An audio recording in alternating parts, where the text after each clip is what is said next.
Hello বন্ধুরা, কেমন আছো সবাই? চলে এলাম আজকে আরো একটি সিনেমার এক্সপ্লেনেশন নিয়ে।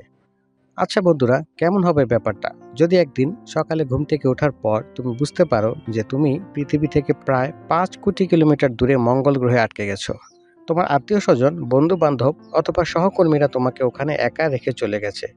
আর এই মুহূর্তে তোমার বেঁচে থাকার জন্য বাতাস অর্থাৎ অক্সিজেন, পানি এবং অন্যান্য খাবার সবকিছুই খুব সীমিত আকারে আছে, যা একটি নির্দিষ্ট সময় পর শেষ হয়ে যাবে। ব্যাপারটা খুবই অদ্ভুত আর ইন্টারেস্টিং, তাই না?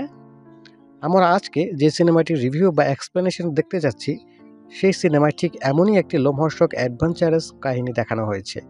সিনেমাটির নাম দি মার্শিয়ান, যা মুক্তি পেয়েছে 2015 সালে। এটি একটি সায়েন্স ফিকশন মুভি, আর এর আইএমডিবি রেটিং হলো 8.0। গল্পের শুরুতেই দেখা যায় যে নাসা থেকে 6 সদস্যের একটি রিসার্চ টিম মঙ্গল গ্রহে গিয়েছে মাটির স্যাম্পল কালেক্ট করার জন্য, যা পৃথিবীতে নিয়ে এসে গবেষণা করা হবে। বন্ধুরা, এখানে বলে রাখি, নাসা হচ্ছে এমন একটি আমেরিকান সংস্থা যা মহাকাশ এবং এর মধ্যে থাকা বিভিন্ন গ্রহ ও উপগ্রহ নিয়ে অনুসন্ধান চালায় এবং পৃথিবী থেকে বিভিন্ন গ্রহ এবং উপগ্রহে যাওয়ার বিভিন্ন স্পেসশিপ তৈরি করে। তো যখন তারা মাটি কালেকশনের কাজে ব্যস্ত, ঠিক তখনই তাদেরকে নাসার কন্ট্রোল ইউনিট থেকে ইমার্জেন্সি অ্যালার্টের মাধ্যমে খবর পাঠানো হয় যে সেখানে এক ভয়ানক ঝড় আসার সম্ভাবনা রয়েছে। তাই যাতে কোনো দেরি না করে এখনই তারা স্পেসশিপে ফিরে আসে। তাই সব সায়েন্টিস্টরাই দ্রুত একে একে স্পেসশিপে ফিরে আসতে শুরু করে। সবাই যতক্ষণে তাদের বেস ক্যাম্প ছেড়ে স্পেসশিপের কাছে পৌঁছাচ্ছিল, তার মধ্যেই ওখানে ঝড় চলে আসে এবং দুর্ভাগ্যবশত একজন সায়েন্টিস্ট, যার নাম মার্ক ওয়াটনি, স্পেসশিপে ফিরতে পারে না। সে ঝড়ের বাতাসে উড়ে আসা বড় একটা যন্ত্রাংশের সাথে ধাক্কা খেয়ে দূরে কোথাও হারিয়ে যায়। আর এদিকে স্পেসশিপে ফিরে আসা সায়েন্টিস্টরা তার সঙ্গে অনেক চেষ্টা করেও যোগাযোগ করতে পারে না, যার কারণে তারা আর তাকে খুঁজে পায় না এবং ভেবে নেয় যে সে হয়তো মারা গেছে। তাই তারা আর দেরি না করে এবং নিজেদের নিরাপত্তার কথা ভেবে সেখান থেকে তৎক্ষণাৎ পৃথিবীর উদ্দেশ্যে রওনা দেয়। এদিকে পৃথিবীতে সংবাদ সম্মেলনের মাধ্যমে জানানো হয় যে মিশন ব্যর্থ হয়েছে, সায়েন্টিস্টরা ফিরে আসছে এবং একজন সায়েন্টিস্ট মারা গেছে। কিন্তু এর পরের দৃশ্যে দেখা যায় মঙ্গল গ্রহের ঝড় একেবারে থেমে গেছে এবং মার্ক ওয়াটনি এখনো বেঁচে রয়েছে। ঝড়ের সময় তার শরীরে প্রচণ্ড ধারালো কিছু একটা ঢুকে গিয়েছে, যার কারণে সে প্রচণ্ড ব্যথা পাচ্ছিল। তারপর এই ব্যথা নিয়েই ধীরে ধীরে হাঁটতে হাঁটতে পাশের একটি শেল্টারে পৌঁছায়, যেটা তারা সব সায়েন্টিস্টরা মিলে তৈরি করেছিল। শেল্টারটির মধ্যে আর্টিফিশিয়ালভাবে পৃথিবীর মতোই মাধ্যাকর্ষণ শক্তি ও আবহাওয়া তৈরি করা ছিল, যেখানে গিয়ে মার্ক তার পেট থেকে সেই যন্ত্রণাদায়ক অবজেক্ট টেনে বের করে এবং ছোটখাটো একটি অপারেশনের মাধ্যমে ওই ক্ষতস্থানের চিকিৎসা করে। এবার একটু স্বাভাবিক হওয়ার পর মার্ক খেয়াল করে যে সে মঙ্গল গ্রহে পুরোপুরি একা আটকে গেছে, আর এখন সে চাইলেও নাসার সাথে কোনোভাবেই যোগাযোগ করতে পারবে না, কারণ যোগাযোগ করার সমস্ত সিস্টেম এবং অ্যান্টেনা আগের দিন রাতে ঝড়ের কারণে ভেঙে গেছে। মার্ক অনেক দুশ্চিন্তায় পড়ে যায়, কারণ সে জানতো যে এর পরের প্রজেক্টে 4 বছর পর আবার মঙ্গল গ্রহে লোক পাঠানো হবে। আর এই 4 বছর সে কি করে বেঁচে থাকবে, কারণ এই শেল্টারের মধ্যে যে পরিমাণ খাবার রয়েছে তাতে সে কোনোভাবেই 4 বছর বেঁচে থাকতে পারবে না। তাই এখন যেভাবেই হোক তাকে নিজের জন্য খাবারের ব্যবস্থা করতেই হবে। এরপর সে শেল্টারে রাখা খাবার দাবারের মধ্য থেকে কিছু কাঁচা আলু হাতে নেয় এবং সিদ্ধান্ত নেয় যে সে এখানে আলু চাষ করবে। কিন্তু সমস্যা হলো, আলু চাষ করতে হলে পানি, উর্বর মাটি সহ পৃথিবীর মতো আবহাওয়ার প্রয়োজন, যার কোনো অস্তিত্বই এই গ্রহে নেই।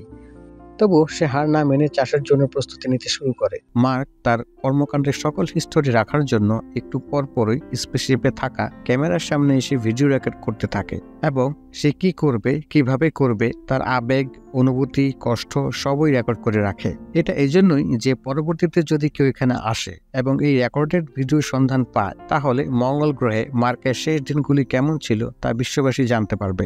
মার্ক ওয়াটনি ছিল একজন বোটানিস্ট, তাই সে জানে চাষ করার জন্য কি কি জিনিসের প্রয়োজন হয়। সে এখন মঙ্গল গ্রহে চাষ করার জন্য প্রয়োজনীয় জিনিসপত্র সংগ্রহ করতে থাকে। প্লাস্টিক দিয়ে একটি জায়গা ঘিরে নিয়ে সেখানে আর্টিফিশিয়াল ভাবে প্রয়োজন মতো আবহাওয়া তৈরি করে দেয়। তারপর তার ভিতর অনেকগুলো মাটি নিয়ে এসে জমা করে এবং তার মধ্যে আলুগুলি পুঁতে দেয়। এখন এই মাটিতে পানির প্রয়োজন। মূলত মার্ক যেহেতু একজন বিজ্ঞানী, তাই সে আগে থেকে জানতো যে পানি কি কি উপাদান দিয়ে তৈরি। আসলে নিয়ন্ত্রিত পরিবেশে হাইড্রোজেন গ্যাসের সাথে সঠিক অনুপাতে অক্সিজেন গ্যাস মিশিয়ে পানি তৈরি করা যায়। পানি তৈরির সকল প্রয়োজনীয় সমস্ত উপকরণই তার কাছে মজুদ ছিল। তারপর দেখা যায় আগে থেকে মজুদকৃত জ্বালানি থেকে হাইড্রোজেন এবং অক্সিজেনের ব্যবস্থা করে হাইড্রোজেনের সাথে অক্সিজেন মিলিয়ে সেটাকে জ্বালিয়ে পানি তৈরি করার চেষ্টা করে। এই প্রক্রিয়ার এক পর্যায়ে প্রচন্ড এক বিস্ফোরণ হয়। যদিও মার্ক নিয়ম অনুযায়ী হাইড্রোজেন এবং অক্সিজেনের পরিমাণ ঠিকই নিয়েছিল, কিন্তু বিস্ফোরণ হওয়ার কারণ হলো মার্কের নিঃশ্বাস নেওয়ার কারণে সেখানে অক্সিজেন এবং হাইড্রোজেনের পরিমাণের তারতম্য ঘটে যায়। কিন্তু মার্ক এতে হার না মেনে আবার সাবধানতার সাথে চেষ্টা করে এবং এবার সে সফল হয়। সেখানে বাষ্পরূপে বিন্দু বিন্দু পানির সৃষ্টি হয় এবং চাষের জন্য তার যেটুকু পানির প্রয়োজন ছিল তা সে পেয়ে যায় এবং তা ছিটিয়ে দেয়। মার্ক নিজের মলকে সার হিসেবে ব্যবহার করে। কিছুদিন পর মার্ক সেখানে প্রথম চারা অঙ্কুরিত হতে দেখে ভীষণ খুশি হয়ে যায়। এর কয়েকদিন পর দেখা যায় নাসার কন্ট্রোল সেন্টারের এক অপারেটর কোনো এক কারণে স্যাটেলাইটের মাধ্যমে মঙ্গল গ্রহের দৃশ্য দেখতে দেখতে লক্ষ্য করে যে তাদের যন্ত্রপাতিগুলি এক জায়গা থেকে অন্য জায়গায় সরে গিয়েছে। আসলে এইগুলি ছিল কিছু সোলার প্যানেল যেগুলি মার্ক সরিয়েছিল। এটি দেখার পর অপারেটর তার ঊর্ধ্বতন কর্মকর্তাদের ডাকেন। তারা সবকিছু দেখে বুঝতে পারে যে সেখানে মার্ক এখনো বেঁচে আছে। এরপর সিনিয়র অফিসাররা বলে যে সে বেঁচে আছে যেন আমরা তাকে কোনো সাহায্য করতে পারবো না, কারণ তাকে উদ্ধার করার জন্য আমরা এখান থেকে রওনা দিলেও আমরা সেখানে পৌঁছানোর আগেই মার্ক খিদে আর তৃষ্ণায় মারা যাবে। আর এর কারণ হলো পৃথিবী থেকে সেখানে পৌঁছাতে বেশ কয়েক মাস সময় লাগবে, আর মার্কের কাছে ততদিনে বেঁচে থাকার মতো খাবারের সংগ্রহ নেই। তারপরেও নাসার কর্মকর্তারা একটা উদ্যোগ নিতে চায় মার্ককে বাঁচানোর জন্য। নাসার কর্মকর্তারা অনেক ভেবেচিন্তে এটা ডিসিশন নেয় যে যেহেতু নাসার পরবর্তী মিশনের জন্য এখনো 4 বছর সময় লেগে যাবে, তাই মার্ককে ততদিন ওখানে বাঁচিয়ে রাখার জন্য ছোট্ট একটা রকেটের সাহায্যে মার্কের কাছে খাবার পৌঁছে দেবে, যাতে নাসার পরবর্তী মিশন অবধি মার্ক ওখানে ভালোভাবে বেঁচে থাকতে পারে। এবার হিসেব করে দেখা যায় যে এই কাজের জন্য রকেটটা বানাতেই লাগবে 3 মাস, আর সেটাকে মঙ্গল গ্রহে পাঠাতে টাইম লাগবে আরো 9 মাস, মানে খুব কম করে হলেও 1 বছর সময় লেগেই যাবে। ওদিকে মঙ্গল গ্রহে মার্কের আরো কয়েকটি দিন কেটে যায় এবং তার লাগানো ফসল অনেক বড় হয়ে ওঠে। মার্ক যা আশা করেছিল তার থেকে সে অনেক বেশি ফসল ফলাতে সফল হয়। এবার সে সব আলু তুলে নেয় এবং বেছে বেছে যে আলুগুলো ছোট ছিল সেগুলো আবার লাগিয়ে দেয়। কিন্তু মার্ক ওয়াটনি শুধুমাত্র আলু খেয়ে আর কতদিন বেঁচে থাকতে পারবে? মানুষের শরীরের চাহিদা মতো সব আহার না দিতে পারলে তো সে অসুস্থ হয়ে পড়বেই। তাই মার্ক পৃথিবীর মানুষের সঙ্গে যোগাযোগ করার জন্য মরিয়া হয়ে ওঠে। এর পরের দেশে দেখা যায় মার্ক ওখানে একটি ছোটখাটো স্যাটেলাইট খুঁজে বের করার চেষ্টা করছে যার নাম পাথফাইন্ডার। এটিকে 1997 সালে মঙ্গল গ্রহে পাঠানো হয়েছিল, আর কোনো এক যান্ত্রিক সমস্যার কারণে নাসার সাথে এর যোগাযোগ বিচ্ছিন্ন হয়ে যায়। পাথফাইন্ডারের কাজ ছিল মঙ্গল গ্রহ থেকে ছবি তুলে পৃথিবীতে পাঠানো। মার্ক খোঁজাখুঁজি করে পাথফাইন্ডার মেশিনটাকে পেয়ে যায়, কারণ তার কাছে সেই মেশিনটির সর্বশেষ লোকেশন জানা ছিল, কেননা সে নাসারই একজন বিজ্ঞানী। পরবর্তীতে মার্ক সেই স্যাটেলাইট মেশিনটির ত্রুটি শনাক্ত করে এবং ত্রুটি দূর করে মেশিনটিকে অ্যাক্টিভ করে। আর এদিকে নাসার কন্ট্রোল রুম থেকে স্যাটেলাইটের সাহায্যে মার্কের উপর সবসময় নজর রাখা হচ্ছিল। স্যাটেলাইটে মার্কের অবস্থান দেখার পর নাসা বুঝতে পারে যে সে পাথফাইন্ডারের সাহায্যে এদের সঙ্গে যোগাযোগ করার চেষ্টা করছে। আর এটা বোঝার পর নাসার মঙ্গল গ্রহ অভিযানের প্রধান উপদেষ্টা ভিনসেন্ট কাপুর ওখান থেকে ক্যালিফোর্নিয়া চলে যায়। ক্যালিফোর্নিয়া পৌঁছানোর পর যারা 1997 সালে পাথফাইন্ডারের মিশনের কাজ করেছিল উনি তাদের প্রত্যেকের সঙ্গে দেখা করেন এবং তাদেরকে একত্রিত করেন। প্রত্যেকের সাথে আলোচনা করে ভিনসেন্ট কাপুর পাথফাইন্ডারের পুরনো সেটআপটাকে আবার অ্যাক্টিভেট করেন, যাতে ওয়াটনি মঙ্গল গ্রহ থেকে যে ছবি বা তথ্য পাঠায় তারা তা দেখতে পায়। তারপর দেখা যায় মার্ক পাথফাইন্ডারের ক্যামেরার সামনে 3টি বোর্ড লাগায়। মাঝের বোর্ডে লেখা থাকে আপনারা কি আমাকে দেখতে পাচ্ছেন, আর তার বাঁ দিকে লেখা থাকে ইয়েস, আর তার ডান দিকে লেখা থাকে না। নাসার বিজ্ঞানীরা এটি দেখার পর ক্যামেরার মুখ বাঁ দিকে অর্থাৎ ইয়েস লেখার দিকে ঘুরিয়ে দেয়। এটি দেখার পর মার্ক খুব খুশি হয় এবং তার পুনরায় পৃথিবীতে যাওয়ার আশা বেড়ে যায়। যেহেতু পাথফাইন্ডার মেশিনটি ছিল অনেক পুরনো এবং শুধুমাত্র মঙ্গল গ্রহের ছবি পাঠাতে পারত, সেজন্য তারা শুধু ছবির মাধ্যমে নিজেদের মধ্যে খালি হ্যাঁ আর না এই দুটি শব্দের মাধ্যমেই তথ্য আদান প্রদান করতে পারছিল। এই ছোট্ট মেসেজ আদান প্রদান করতে অনেকটা বেশি সময় লেগে যাচ্ছিল। অতঃপর নাসা কর্তৃপক্ষ মার্ককে একটি হ্যাকিং কোড পাঠায়, যেটি দিয়ে মার্ক একটি কম্পিউটারকে হ্যাক করে পাথফাইন্ডারের সাথে কানেক্ট করে দেয়। আর তার ফলে মার্ক এখন নাসার সাথে টেক্সট আর মেইলের সাহায্যে কথা বলতে পারে। নাসার কর্মকর্তারা তার কাছে একটি মেসেজ পাঠায় এবং যেখানে লেখা থাকে আমরা তোমার জন্য খাবার এবং দরকারি সামগ্রী পাঠাচ্ছি। মার্ক সেই মেসেজ থেকে এটাও জানতে পারে যে তার সহকর্মী দলকে এখনো জানানো হয়নি যে সে বেঁচে আছে, আর যে দলের সাথে মার্ক মঙ্গল গ্রহে এসেছিল সেই দলটি এখনো মহাকাশেই রয়েছে এবং তারা পৃথিবীর দিকে এগুচ্ছে। সবকিছু বেশ ঠিকঠাকই চলছিল, কিন্তু হঠাৎ একদিন কোনো একটা যান্ত্রিক সমস্যার জন্য ওয়াটনির ক্যাম্পের একটা অংশে বিস্ফোরণ ঘটে। মার্ক ওয়াটনি কোনো রকমে বেঁচে যায়, কিন্তু তার চাষ করা ফসলগুলোকে কোনো মতেই বাঁচানো সম্ভব হয় না। এই বিস্ফোরণের কারণে মার্কের চাষ করা ফসল এবং সেই ফসলের পরিবেশ পুরোটাই নষ্ট হয়ে যায়। মার্ক যাচাই করে দেখে যে ওখানে আর কোনো মতেই চাষ করা সম্ভব না। সে শুধু নিজের বসবাস করার বাকি অংশটাকে মেরামত করে। মার্ক এবার হিসাব করে দেখে যে বিস্ফোরণের আগে অবধি তার কাছে যতটা খাবার ছিল সেটার সাহায্যে সে 868 দিন বেঁচে থাকতে পারত, কিন্তু বিস্ফোরণে তার খাবারগুলো নষ্ট হওয়ার কারণে বাকি থাকা খাবারের সাহায্যে মার্ক আর মাত্র 609 দিন বাঁচতে পারবে। এই কারণে মার্ক নাসাকে আরো দ্রুত খাবার পাঠানোর তাগাদা দেয়। অপরদিকে নাসা মার্কে নির্দেশ দেয় যে খাবারটা সে একদিনে খেত সেই খাবারটা এখন 3 দিন ধরে খেতে হবে। এদিকে পৃথিবীতে দেখা যায় মার্কের কাছে সাহায্য পাঠানোর জন্য রকেট তৈরি করা হয় এবং তার মধ্যে খাবার দাবার ও দরকারি জিনিসপত্র দিয়ে দেওয়া হয়। সময় স্বল্পতার কারণে তারা রকেটটির টেস্টিং পিরিয়ড ক্যান্সেল করে দেয়। পরীক্ষা নিরীক্ষা করার পর রকেট লঞ্চ করতে গেলে আরো 8 দিন দেরি হয়ে যায়। সুতরাং পরীক্ষা না করেই রকেট লঞ্চ করার সিদ্ধান্ত নেওয়া হয়। ফলে দেখা যায় দুর্ভাগ্যবশত রকেটটি আকাশে কিছুটা পথ গিয়ে ব্লাস্ট হয়ে যায়। এই ঘটনা দেখে নাসার প্রত্যেকটি বিজ্ঞানী হতাশ হয়ে পড়ে, কারণ তাদের কাছে মার্ককে বাঁচানোর আর কোনো পথ খোলা নেই। তারা শেষ চেষ্টাটাও করে ফেলেছে এবং সেটি বিফল হয়েছে। মার্ক রকেট ব্লাস্ট হওয়ার কথা জানতে পেরে খুবই হতাশ হয়ে পড়ে এবং সে তার বাবা মাকে দেওয়ার জন্য একটি মেসেজ পাঠায়। মেসেজে লেখা থাকে যে মার্কের মৃত্যুর জন্য তারা যেন কষ্ট না পায়, কারণ তাদের ছেলে তার কাজকে খুব ভালোবাসে এবং সে তার কাজে অনেক দক্ষ। আর সে যদি মারাও যায় তবে তার মৃত্যুর পেছনে এক মহান উদ্দেশ্য থাকবে যা তার জীবনের থেকেও অনেক মূল্যবান। তাই সে এরকম পরিস্থিতিতে ভয় না পেয়ে লড়াই করে যাচ্ছে।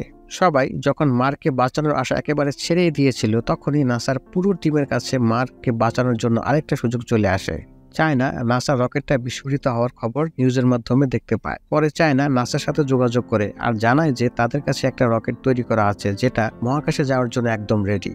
নাসা কর্তৃপক্ষ চীনের এই প্রস্তাব সাদরে গ্রহণ করে এবং চীনের রকেটের সাহায্যে তারা পরবর্তী লঞ্চের প্ল্যানিং করতে থাকে। যখন নাসার কর্মকর্তারা পরবর্তী লঞ্চের প্ল্যানিং করছিল, তখন রিচ নামের একজন অ্যাস্ট্রোডাইনামিক নাসা ডিরেক্টরদের সঙ্গে যোগাযোগ করে। অ্যাস্ট্রোডাইনামিক্স হলো মহাকাশ প্রকৌশল এবং জ্যোতির্বিদ্যার এমন একটি শাখা যেখানে মহাকাশীয় শক্তি এবং অন্যান্য শক্তি যেমন প্রপালশনের প্রভাবে মহাকাশযান এবং অন্যান্য মহাকাশীয় বস্তুর গতি নিয়ে কাজ করা হয়। রিচ তাদেরকে জানায় যে সে একজন অ্যাস্ট্রোডাইনামিক এবং তার কাছে একটা প্ল্যান আছে যার সাহায্যে 4 বছরের জায়গায় মাত্র 561 দিনে মার্ককে আবার পৃথিবীতে ফিরিয়ে আনা যাবে। এখানে একটু বলে রাখি যে স্পেসশিপটা ক্রু মেম্বারদের নিয়ে মঙ্গল গ্রহ থেকে পৃথিবীর দিকে আসছিল তার নাম হচ্ছে হারমিস। তো সেই অ্যাস্ট্রোডাইনামিক যার নাম ছিল রিচ নাসার কর্মকর্তাদেরকে বলে যে স্পেসশিপটা ক্রু মেম্বারদেরকে নিয়ে মঙ্গল গ্রহ থেকে পৃথিবীর দিকে আসছে, ওই স্পেসশিপটাকে অর্থাৎ হারমিসকে পৃথিবীতে ফিরতে না দিয়ে পৃথিবীর মাধ্যাকর্ষণ শক্তির সীমা পর্যন্ত এসে পৃথিবীর চারপাশে ঘুরতে থাকতে বলবো এবং এই সময়ের মধ্যে আমরা হারমিসে অন্য একটি স্পেসশিপ বা রকেটের সাহায্যে প্রয়োজনীয় জিনিসপত্র ও খাবার দাবার পৌঁছে দেব আর স্লিংশটের মাধ্যমে ওই স্পেসশিপটিকে অর্থাৎ হারমিসকে আবার পুনরায় মঙ্গল গ্রহের দিকে গতিশীল করে ঘুরিয়ে দেব। এই স্লিংশট কথার অর্থ হলো গ্র্যাভিটেশনাল পুল বা মাধ্যাকর্ষণ বল, যার দ্বারা মহাকাশে অবস্থানরত যে কোনো বস্তু বা কোনো স্পেসশিপকে মাধ্যাকর্ষণ শক্তি ব্যবহার করে মহাকাশের যে কোনো দিকে ঘুরিয়ে গতিশীল করা। এক্ষেত্রে হারমিস অর্থাৎ পৃথিবীর দিকে আসতে থাকা স্পেসশিপটি যদি তার স্পিড বাড়িয়ে দেয় আর পৃথিবীর মাধ্যাকর্ষণ শক্তির সাহায্যে পৃথিবীর একটা পাক খেয়ে আবার মঙ্গল গ্রহের দিকে এগিয়ে যায়, তাহলে খুব অল্প সময়ের মধ্যে তারা মার্কের কাছে পৌঁছে যাবে। আর হারমিস যখন পৃথিবীর কাছে আসবে তখন চায়নার দেওয়া রকেটের সাহায্যে নাসা এদের কাছে খাবার পৌঁছে দেবে আর এভাবে ওরা মঙ্গল গ্রহের কাছে পৌঁছাবে, কিন্তু ওখানে ল্যান্ড করবে না, কারণ তারা যদি ওখানে ল্যান্ড করে তাহলে হারমিসের অনেকটা ফুয়েল নষ্ট হয়ে যাবে, যার ফলে তারা আর পৃথিবীতে ফিরে আসতে পারবে না। তাই তারা মঙ্গল গ্রহে যাওয়ার পর ওয়াটনি একটা ম্যাপের সাহায্যে মঙ্গল গ্রহের অরবিট বা মাধ্যাকর্ষণ শক্তি থেকে বাইরে মহাকাশে চলে আসবে আর তারপর হারমিস থেকে মার্ককে ভেতরে ঢুকিয়ে নেওয়া হবে। আর এই ম্যাপটি নাসার পরবর্তী প্রজেক্টের জন্য আগে থেকেই মঙ্গল গ্রহে সেট আপ করা ছিল। কিন্তু এই পুরো প্রক্রিয়াটা শুনে যতটা সহজ মনে হচ্ছিল, বাস্তবে কাজটা ততটাই কঠিন। রিচ নামের এই ছেলেটির প্রস্তাব নাসার কর্মকর্তারা রিজেক্ট করে দেয় এবং তারা বলে যে একজনকে বাঁচানোর জন্য আমরা আরো 5 জনের জীবনের ঝুঁকি নিতে পারবো না। ওদিকে মঙ্গল গ্রহে দেখা যায় যে মার্কের টিমকে যে কাজের জন্য মঙ্গল গ্রহে পাঠানো হয়েছিল আর ঝড় আসার জন্য তা করা হয়নি, মার্ক এখন সেই কাজগুলো একের পর এক কমপ্লিট করতে থাকে। এদিকে রিচ নামের সেই ছেলেটা যে স্লিংশটের মাধ্যমে মার্ককে বাঁচানোর কথা বলেছিল আর নাসার কর্মীরা তার প্ল্যান রিজেক্ট করে দিয়েছিল, সে এবার তার সম্পূর্ণ প্ল্যান রেডি করে হারমিসে থাকা মার্কের সেই সঙ্গীদের কাছে পাঠিয়ে দেয়, যারা কিনা এখনো মহাকাশ যানে করে পৃথিবীর দিকে আসছিল।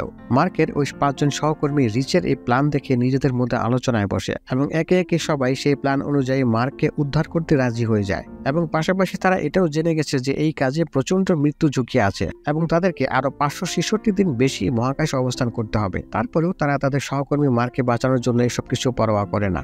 অতঃপর দেখা যায় নাসার কোনো পারমিশন ছাড়াই তারা তাদের কাজ শুরু করে দেয়। ওইদিকে নাসার কর্মকর্তারা যখন দেখে যে এই 5 জন অ্যাস্ট্রোনটদের স্পেসশিপ অন্যদিকে ঘুরে যাচ্ছে, তখন তারা বুঝতে পারে যে তারা মার্ককে উদ্ধার করার জন্য যাচ্ছে। আর তাই এবার নাসা থেকেও মার্কের প্রয়োজনীয় জিনিস ও খাবার দাবার চায়নার দেওয়া সেই স্পেসশিপের মাধ্যমে হারমিস পর্যন্ত পৌঁছে দেওয়ার সিদ্ধান্ত নেওয়া হয়। এই ঘটনার পর 7 মাস পার হয়ে যায়। এদিকে কম খাওয়ার কারণে মার্ক শারীরিকভাবে প্রচন্ড দুর্বল হয়ে পড়ে। এবার মার্ক নিজের ক্যাম্প ছেড়ে নাসার পরবর্তী মিশন সাইটের দিকে এগোতে থাকে, যেখানে তার জন্য ম্যাপটা রাখা ছিল। নতুন জায়গায় পৌঁছাতে মার্কের বেশ কয়েকদিন সময় লেগে যায়, কারণ ওই জায়গাটা এখান থেকে 3000 কিলোমিটার দূরে ছিল। আর মার্কের কাছে যে গাড়িটা ছিল সেটা প্রতিদিন 70 কিলোমিটার বেশি যেতে পারতো না, যার কারণে গাড়ির ব্যাটারিগুলোকে নির্দিষ্ট সময় পরপর চার্জ করতে হতো। এভাবে মার্ক প্রত্যেকদিন 4 ঘন্টা গাড়ি চালাতো আর সোলার প্যানেলের সাহায্যে 13 ঘন্টা ধরে গাড়ির ব্যাটারিকে চার্জ করত। এভাবে আস্তে আস্তে সে নাসার পরবর্তী মিশন লোকেশনে পৌঁছে যায়। এদিকে নাসার কর্মকর্তারা ক্যালকুলেশন করে দেখেন যে ম্যাপ, অর্থাৎ যে যন্ত্রটি দিয়ে মার্ক মঙ্গল গ্রহের মধ্যাকর্ষণ শক্তি অতিক্রম করে হারমিসের কাছে পৌঁছাবে সেটি যে পরিমাণ ভারী আর সেটিতে যে পরিমাণ ফুয়েল আছে তা দিয়ে মধ্যাকর্ষণ সীমা অতিক্রম করা যাবে না। এক্ষেত্রে সেই যন্ত্রটির স্পিড বাড়াতে হবে, আর তা করতে হলে যন্ত্রটিকে যে করেই হোক অনেকটা হালকা করতে হবে। নাসার কর্মকর্তারা মার্ককে জানায় যে যন্ত্রের কোন কোন পার্টসগুলো আপাতত লাগবে না এবং কিভাবে সেগুলোকে আলাদা করতে হবে। তাই এবার মার্ক ওই মহাকাশযানের ওজন কমানোর জন্য তার মধ্য থেকে সমস্ত ভারী অপ্রয়োজনীয় জিনিস যেমন এক্সট্রা চেয়ার, কন্ট্রোলার, জানালা, দরজা, এমনকি ওই ম্যাপের ছাদটা পর্যন্ত খুলে ফেলে দেয়, কারণ ওই ছাদটার ওজনই ছিল 400 কেজি। এবার যেহেতু ওজন কমানোর জন্য এই ম্যাপের কন্ট্রোলারটাকে খুলে বাদ দেওয়া হয়েছিল, সেজন্য মার্ক এখন নিচ থেকে এইটাকে চালাতে পারবে না। মার্কের একজন ক্রু মেম্বার হারমিসের ভেতর থেকে এটাকে রিমোটের সাহায্যে কন্ট্রোল করবে। তো যাই হোক, মার্ক একে একে এসব নিচে ফেলে দিতে থাকে, কারণ তাকে যে করেই হোক মঙ্গল গ্রহের অরবিটের বাইরে বেরোতেই হবে। তা না হলে যদি ওই 5 জন সহকর্মী ভুল করে একবার মঙ্গল গ্রহে ল্যান্ড করে বসে, তাহলে তাদের সমস্ত ফুয়েল শেষ হয়ে যাবে, যার কারণে তারা আর কেউই কোনোদিন পৃথিবীতে পৌঁছাতে পারবে না। অন্যদিকে দেখা যায় পৃথিবীর অসংখ্য জনগণ এই সম্পূর্ণ মিশনটি লাইভ দেখছিল। অতঃপর নির্দিষ্ট সময় এবং হারমিস থেকে তার সহকর্মীদের গ্রিন সিগন্যাল পেয়ে মার্ক তার স্পেসশিপটি লঞ্চ করে এবং সেটি খুব স্পিডে মহাকাশের দিকে এগোতে থাকে। স্পিড এতটাই বেশি ছিল যে প্রচন্ড চাপের ফলে মার্ক অজ্ঞান হয়ে যায় এবং তার সাথে যোগাযোগ করা তখন সম্ভব হয়ে ওঠে না। এরপর মঙ্গল গ্রহের মধ্যাকর্ষণ শক্তি পার হয়ে জিরো গ্র্যাভিটি, অর্থাৎ যেখানে আর মঙ্গল গ্রহের কোনো আকর্ষণ বল কাজ করে না, সেখানে যাওয়ার কিছুক্ষণ পর মার্কের জ্ঞান ফিরে আসে এবং তাদের মধ্যে পুনরায় কথোপকথন শুরু হয় এবং এটা দেখে সবাই খুব খুশি হয়ে যায়। কিন্তু এরপরই নতুন আরেকটি সমস্যার তৈরি হয়। যদিও হারমিস অর্থাৎ মার্ককে উদ্ধারকারী মহাকাশযান এবং মার্ক উভয়ই গতিশীল ছিল, কিন্তু হারমিসের গতি ছিল খুব বেশি। আর এখন যদি হারমিসের স্পিড কমানো না হয়, তাহলে মার্ক কখনোই হারমিসের কাছে পৌঁছাতে পারবে না। সেজন্য হারমিসের ক্যাপ্টেন ডিসিশন নেয় যে একটা বোমা বানিয়ে হারমিসের সামনের দিকের একটা অংশ উড়িয়ে দেবে, যে কারণে বিস্ফোরণের ফলে হারমিসের স্পিড অনেকটা কমে যাবে। আর তারা তেমনটাই করে। হারমিসে থাকা একজন কেমিস্ট স্পেসশিপে থাকা কিছু রাসায়নিক উপাদান ব্যবহার করে একটা বোমা তৈরি করে। অতঃপর ওই বোমের সাহায্যে হারমিসের সামনের একটা ছোট্ট অংশ উড়িয়ে দেওয়া হয়, যার ফলে হারমিসের স্পিড অনেকটা কমে আসে। মার্কের সহকর্মীরা দূর থেকে মার্ককে দেখতে পায়। মার্ককে ধরার জন্য ওই টিমের ক্যাপ্টেন একটা ফ্লাইং চেয়ারের সাহায্যে হারমিস থেকে বেরিয়ে মার্কের দিকে এগিয়ে যায়, কিন্তু কিছু দূর যাওয়ার পর চেয়ারের সাথে বাধা দড়িটা শেষ হয়ে যায়।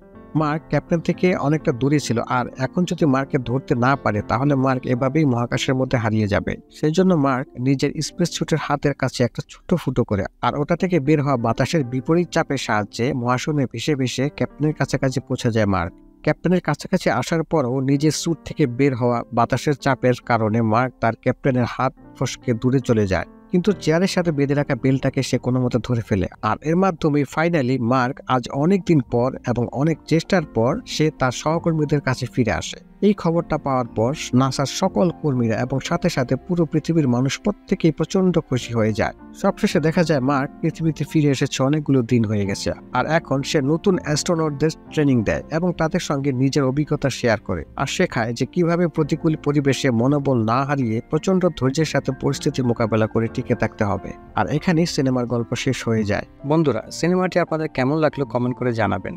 আপনারা যদি অন্য কোনো সিনেমার রিভিউ বা এক্সপ্লেনেশন দেখতে চান সেটাও কমেন্ট করে জানাবেন। আর হ্যাঁ, আমার চ্যানেলটি অবশ্যই সাবস্ক্রাইব করে নেবেন।